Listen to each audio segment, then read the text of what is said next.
L'échiquier international, bienvenue à vous. C'est aussi et surtout une guerre contre les enfants. Un enfant tué ou blessé toutes les 10 minutes à Gaza.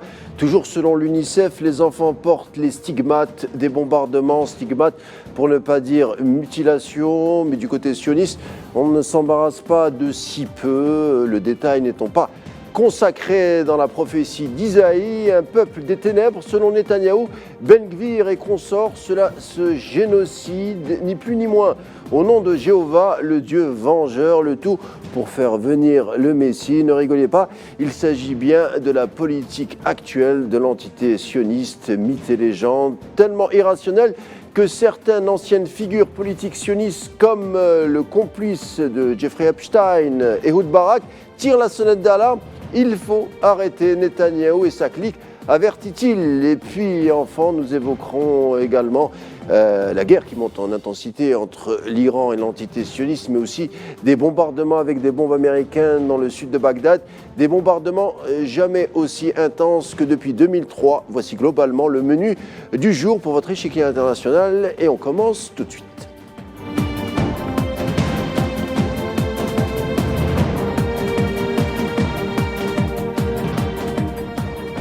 Alors, vous l'avez vu, le contenu du jour pour votre échiquier international est assez étendu et riche. Pour en parler, rien de mieux que de convier Jawad Rostom Touati, journaliste. Bonsoir Rostom. Bonsoir Karim.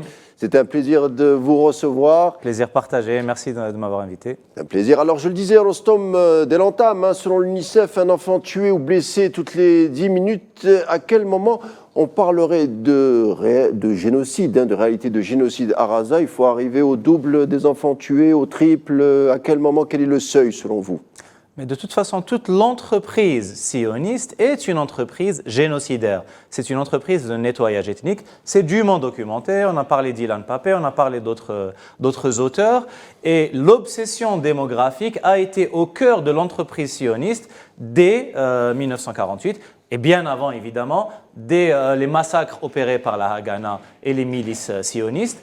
Et Ben Gourion a écrit noir sur blanc qu'un État sioniste n'était viable que s'il avait une balance démographique d'au moins 80% de juifs contre 20% de Palestiniens qui eux-mêmes, ces 20%, étaient de toute manière voués à être finalement expulsés. Donc, le génocide est au cœur de l'entreprise sioniste, mais là, ce que nous sommes en train de voir à Gaza, c'est la version… C'est-à-dire que depuis 75 ans, ce génocide était en train d'être opéré à petit feu, au fur et à mesure. Et puis là, l'opération, le déluge de l'Aqsa, a rendu complètement fou furieux les déséquilibrés mentaux que vous avez mentionnés en guise d'introduction. Et donc là, le génocide se fait finalement à visage ouvert. On est complètement hystérique, on veut en finir avec le Hamas. Et pourtant, tout ce qu'on arrive à faire, comme l'ont si bien dit les Palestiniens, les blogueurs, mais aussi les porte-paroles de la résistance, tout ce qu'on arrive à faire, c'est à se venger sur les femmes et les enfants. Alors, Jawad, on le rappelle, on approche officiellement aux 34 000 victimes tuées par les bombardements, dont 15 000 enfants. Et les bombardements continuent, comme à Rafah la nuit dernière, 8 victimes tuées. La complicité occidentale n'est plus à prouver, n'est plus à démontrer. On s'était promis de parler un peu de littérature. Pour cela, je vais vous lire une citation, si vous voulez bien. Avec plaisir. Alors, « Il me convient d'être avec les peuples qui meurent, je vous plains d'être avec les rois qui tuent. » Victor Hugo. Selon vous, Jawad, quand est-ce qu'on pourra arrêter justement ces fameux rois qui tuent? Alors, pour ça, je pense que c'est déjà en assez bon chemin parce qu'on voit que la rue occidentale est en train de s'éveiller de plus en plus. Tous ces rois qui tuent, tous ces potentats, tous ces oligarques et tous ces marionnettes d'oligarques ont des pouvoirs qui sont de plus en plus instables. La rue occidentale est en train de bouger, est en train de se solidariser. Néanmoins, beaucoup reste à faire, que ce soit au niveau de l'information, mais aussi au niveau des liens de solidarité. C'est-à-dire les populations occidentales ont été de plus en plus dépolitisées et elles se réveillent à la politique et elles se rendent compte finalement que leur destin est aussi lié au destin de l'ensemble du monde. Il y avait une sorte de complexe de supériorité selon lequel, de toute façon, les pays occidentaux étaient un peu au-dessus de la mêlée, qu'ils étaient un peu le phare, qu'ils étaient les lumières et qu'ils étaient un petit peu le guide vers le guide du progrès. Et là, ces populations sont en train de se rendre compte effarées que, en fait, leurs gouvernements sont finalement des fascistes de plus en plus assumés. Alors, l'information de la semaine aussi, Jawad, à l'ONU, les États-Unis ont opposé leur veto à la résolution de l'ONU soutenant l'adhésion de la Palestine comme membre à part entière donc, de l'ONU. Alors, on a eu plusieurs explications. La dernière fois, on en avait parlé sur les liens entre l'entité sioniste et Washington. Et bien aujourd'hui, on a reçu un témoignage à travers je vais vous le lire, vous allez apprécier avec moi ce témoignage.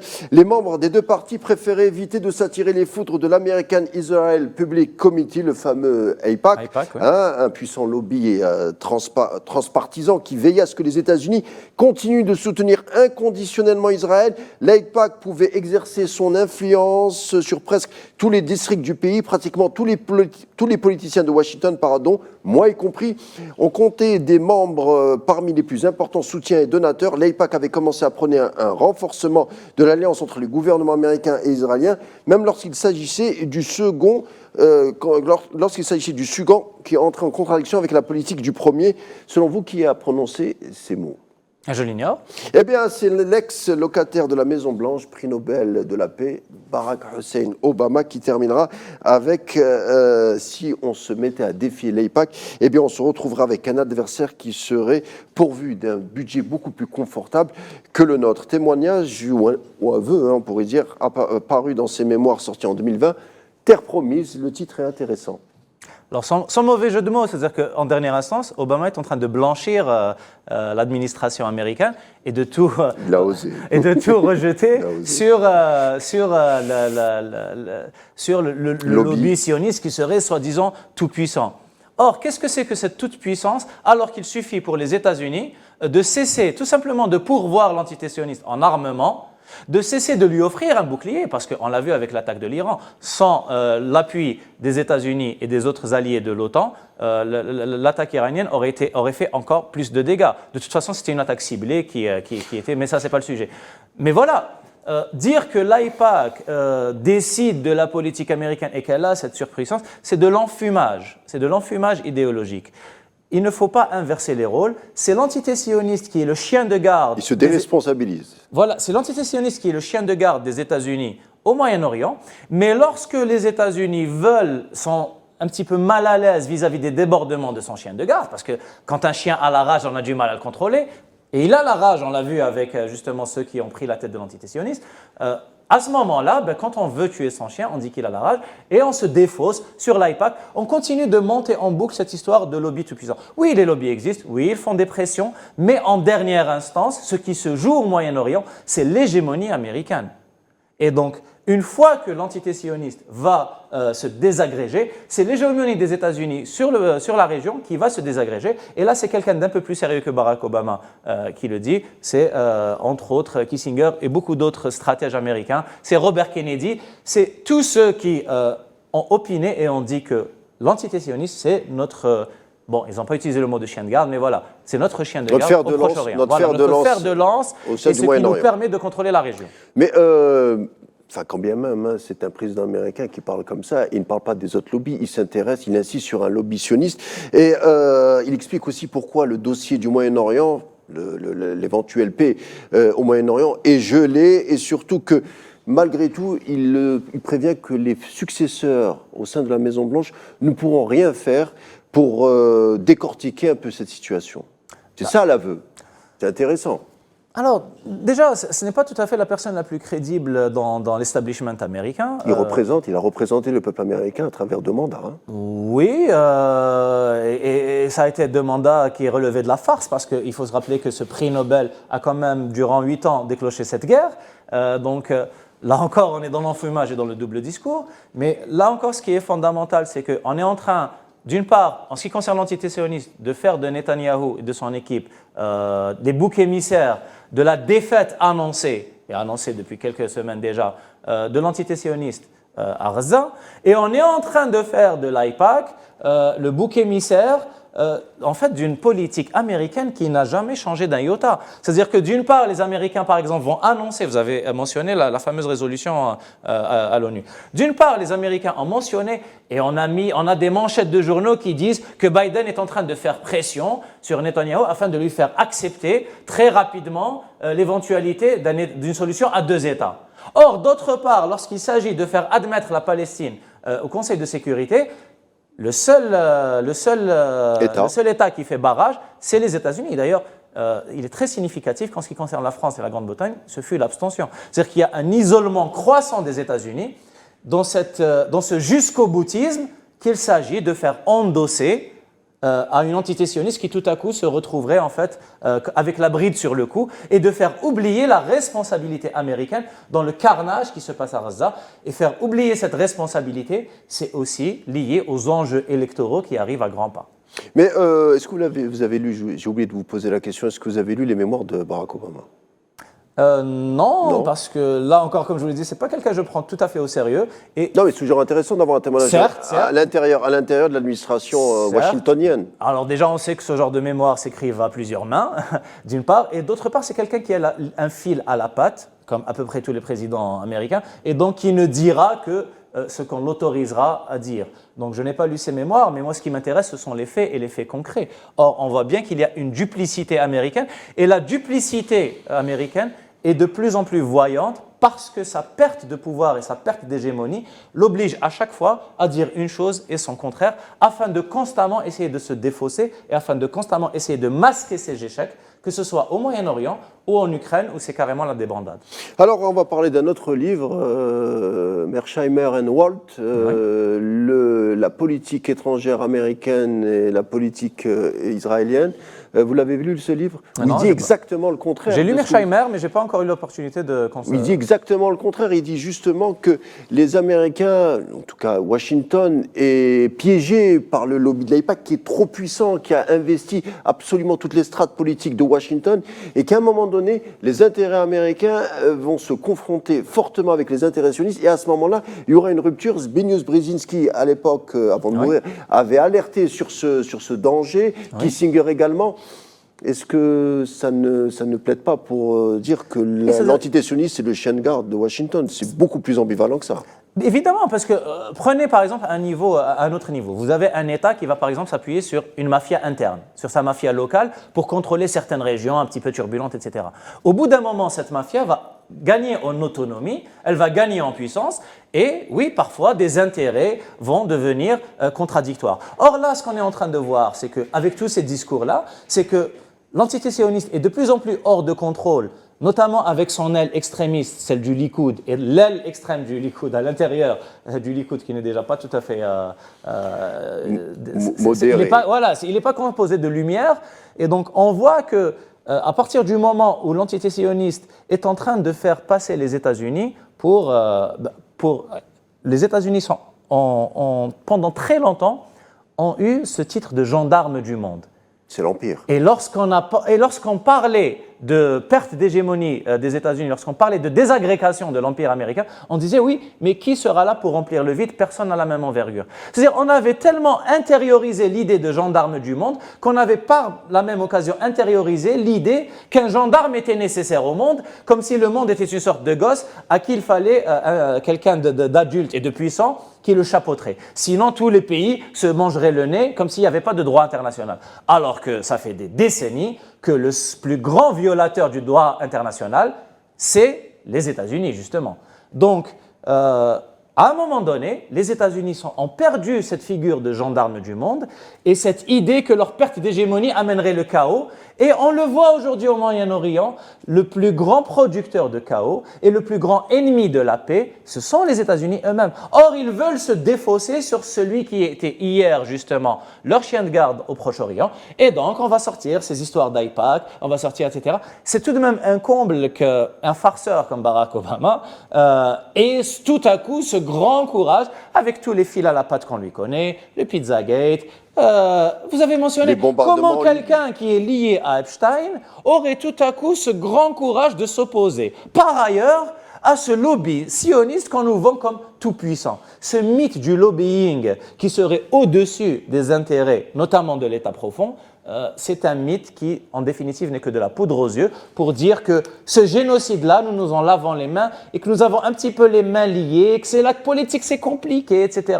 Non, mais c'est en 2020, hein, c'est-à-dire c'est presque la sociologie politique qui l'explique. Au sein de Washington, il y a des leviers très puissants Certes. et il pointe du doigt le lobby sioniste Certes, qui est... certes, voilà. mais déjà en 2020, le rapport entre l'entité sioniste et les États-Unis posait problème. Depuis 2014, c'est-à-dire les bavures, non, l'aspect génocidaire de l'entreprise sioniste en Palestine était complètement éventé depuis longtemps. Ce qui se passe depuis le 7 octobre a rendu la position des États-Unis vis-à-vis de l'entité sioniste intenable. Et donc là, on est en train de chercher des boucs émissaires. Au niveau interne en Amérique, le bouc émissaire, c'est le lobbying. Et au niveau interne dans l'entité sioniste, c'est Netanyahou et son équipe. Alors justement, on va en parler. Alors, excusez-moi de vous interrompre. Je vous en prie. Petite juste précision. Vous avez mentionné Ehud Barak. Ehud Barak qui est censé être un dirigeant de gauche. Alors, qu'est-ce que c'est qu'être de gauche dans l'entité sioniste? C'est prendre un gosse et lui casser le bras, mais le gauche justement, parce qu'on est de gauche. C'est la méthode. Non, on a vu des vidéos où Ehud Barak, lorsqu'il avait la tenue de l'IDF, qui devrait être l'IOF en fait, en tout cas moi je lui donne une autre signification, casser les bras des enfants palestiniens. Yitzhak Rabin le disait aussi. Voilà, donc, ce même Ehud Barak a reçu le prix Nobel de la paix. C'est-à-dire, soyons un petit peu sérieux. Quand vous voyez quelqu'un comme Ehud Barak, qui est une ordure et qui est un maltraiteur d'enfants, et qui est lui aussi dans la même logique génocidaire, se poser comme une colombe qui dénoncerait tout à coup un fou sanguinaire comme Netanyahou, en fait, c'est tout simplement... C'est tout simplement une tradition, j'ai presque envie de dire juive, qui est celle du bouc émissaire. Non, mais peut-être que, bouc émissaire René Girard, peut-être également c'est pour dire que Netanyahou a dépassé les lignes rouges pour mettre en danger justement l'entité sioniste. Il est allé trop loin, la méthode commence à être explosive même pour nous sionistes. La ligne rouge, c'est qu'il n'a pas gagné, tout simplement. S'il avait pu, comme il s'était proposé, de vaincre le Hamas et d'éradiquer le Hamas et la résistance palestinienne et d'en finir avec Gaza afin d'allègrement pousser le projet de canal alternatif au canal de Suez, entre autres enjeux, à ce moment-là, il n'y aurait aucune ligne rouge qui aurait été franchie. C'est son échec et sa fuite en avant, parce que Netanyahou aujourd'hui s'inquiète même de poursuite de l'AE. Si demain Netanyahou signe les accords de négociation avec le Hamas, s'il acte sa défaite, il est sur un siège éjectable et les conséquences pour lui seront mortifères. Raison pour laquelle son équipe, au niveau... Son cercle. Voilà, son cercle est en train, comme disent les Américains, throw him under the bus. Ils sont en train de le pousser sous le bus, c'est-à-dire ils sont en train d'en faire un bouc émissaire. Alors justement, on va parler d'Ehud Barak, génocide à Gaza, le délirium religieux. On justifie aussi la colonisation en Cisjordanie à des références bibliques. Ça vient du courant, on l'appelait un sionisme religieux, un courant puissant qui pèse énormément au sein de l'armée coloniale et qui entoure Netanyahou avec des gars comme Smotrich, Ben Gvir, etc. Des radicaux qui font même peur donc à Ehud Barak, mais selon vous, c'est juste théorie de bouc émissaire. Alors, selon Ehud Barak, il le dit, Netanyahou veut la guerre mondiale pour faire advenir le Messie. Alors, ça nous paraît peut-être irrationnel pour certains journalistes qui seraient cartésiens rationnels, mais effectivement, ils sont dans ce logiciel religieux, et parce que au niveau du droit, ils ne peuvent plus l'investir, c'est terminé, ils sont de plus en plus irreligieux, irrationnels, et c'est très difficile de parler avec des gens comme ça. Aujourd'hui, les diplomates occidentaux ont très peu de chances d'aboutir à une paix là-bas, puisqu'on a affaire à des gens qui sont complètement illuminés. Alors, là encore, c'est-à-dire, il faut se méfier de ce genre d'explication toute faite. C'est-à-dire, de même qu'on ne croit pas un homme sur l'opinion qu'il a de lui-même, on ne croit pas un groupe social sur l'image qui se fait de lui-même. Non, mais on voit la politique concrète. Oui, la politique concrète, c'est les déclarations ronflantes, avec ses explications mythiques, etc. D'accord. Mais quelle est la différence profonde entre ces justifications religieuses apocalyptiques et le projet de départ qui a fondé l'entité sioniste et qui était celui de Ben Gurion et de tous les pères fondateurs, Moshe Dayan, etc.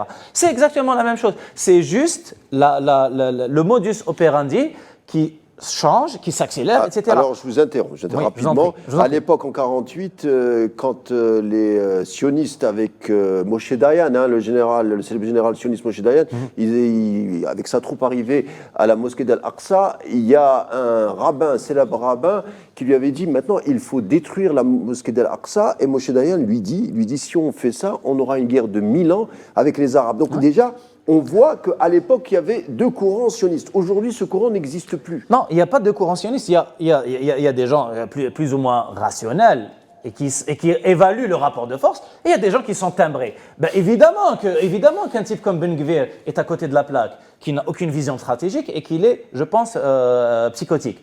Mais on n'explique pas une politique par les délires d'un ou deux politiciens. C'est-à-dire que fondamentalement, Ils sont au pouvoir. oui. Ils sont au pouvoir, ils ont les leviers. Non, de alors pouvoir. celui de Ben Gvir est très relatif déjà. Ce pouvoir-là est très relatif. je parle D'ailleurs, de Netanyahou. s'il avait le pouvoir, ils auraient lâché la bombe nucléaire. Je parle de Netanyahou oui. et de son cercle. Oui, mais même Netanyahou a les mains liées. Netanyahou aurait bien aimé frapper l'Iran. Les États-Unis ont posé niet. Ils ont dit hors de question. Il a frappé Raison pour l'Iran. laquelle il s'acharne sur les Ils ont pays. frappé l'Iran. Alors, En périphérie, mais ils ont frappé l'Iran. alors, ils ont On frappé verra les l'Irak, prochains etc. Et puis, en ce qui concerne ce qui s'est passé à Ispahan, à supposer que ce soit réellement l'entité sioniste, avec un quadricoptère. Et le premier à trouver cela ridicule, c'est justement Ben Gvir, qui lui aurait souhaité quelque chose de beaucoup plus Et rampant. Abdullah Hayyan aussi, le ministre des Affaires étrangères. Voilà. Mais voilà, ce qu'il faut vraiment pointer du doigt, c'est ce qui m'importe, c'est que on ne peut pas expliquer la politique sioniste avec cette idée-là qu'il y aurait des malades au pouvoir et qu'il suffirait d'enlever ces malades-là pour commencer à trouver un début de règlement. Ehud Barak ne vaut pas mieux, et ce qu'on appelle la gauche israélienne ne vaut pas mieux. C'est cette même gauche qui cassait les bras des enfants, et c'est cette même gauche qui a porté le projet colonial pendant des années. Voilà, donc, excusez-moi ce terme, mais c'est quel qadra qu'il se casse. Voilà. C'est ça, des différences de degré et non de nature. De nature, c'est une méthode, c'est des différences de méthode, d'approche. Alors, vous avez un peu répondu, mais une guerre entre l'Iran et l'entité sioniste, sur une échelle de 0 à 10, en termes de gravité, vous y croyez ou pas?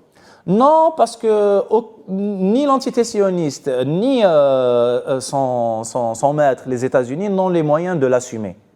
Et ça s'est bien vu aujourd'hui, ça s'est bien vu lors de l'attaque de l'Iran. Quand un pays emploie 30 millions de dollars à attaquer un pays qui emploie 1,3 milliard pour se défendre contre cette attaque, et quand ce même pays en plus perd encore plus de milliards parce qu'il perd en crédibilité, tout le système de défense sioniste aujourd'hui a perdu en crédibilité. Alors que la machine monétaire sioniste consistait justement à tester des moyens de défense et des moyens d'attaque en Palestine pour ensuite le revendre au reste du monde et au reste de l'OTAN. Or, aujourd'hui, l'Iran a ridiculisé l'armement américain, il a ridiculisé la technologie sioniste dont on délirait jusqu'au fantasme, et donc aujourd'hui, les États-Unis, parce que quand on parle d'entité sioniste, il faut d'abord revenir aux États-Unis, est-ce qu'elle autorisera ou pas, est-ce qu'elle poussera ou pas? Les États-Unis n'ont pas les moyens de faire cette guerre. Ils ont déjà assez de problèmes pour se retirer du bourbier ukrainien. On en a d'ailleurs parlé avec les recommandations de la Rand Corporation. Est-ce que l'Iran a les moyens de faire cette guerre avec un embargo qui dure depuis 10 ans? On sait qu'en économie, l'Iran, ça ne va pas très fort. Est-ce qu'ils ont les moyens de faire cette guerre? N'oublions pas cette très belle formule que l'Iran, justement, a annoncé qu'elle en avait les moyens, car elle a dit « le temps de la patience stratégique est révolu et maintenant nous allons aller vers la dissuasion kinétique ». Donc oui, le fait d'avoir opéré ces sanctions, l'Iran a profité de ces sanctions de la même manière que la Russie. C'est-à-dire qu'elle a été obligée de développer en interne ses capacités de défense, ses capacités industrielles. Elle l'a fait évidemment avec le concours sino-russe. Et si guerre il y aura, ce sera aussi avec un appui plus ou moins discret sino-russe, voilà, implicite sino-russe.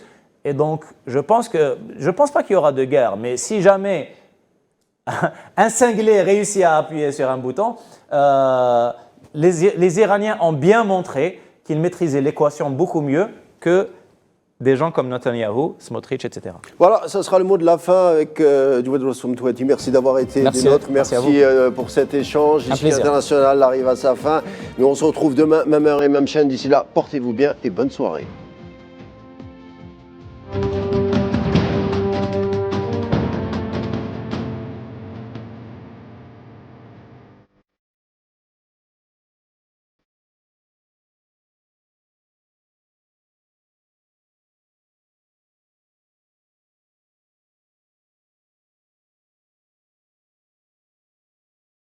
Merci.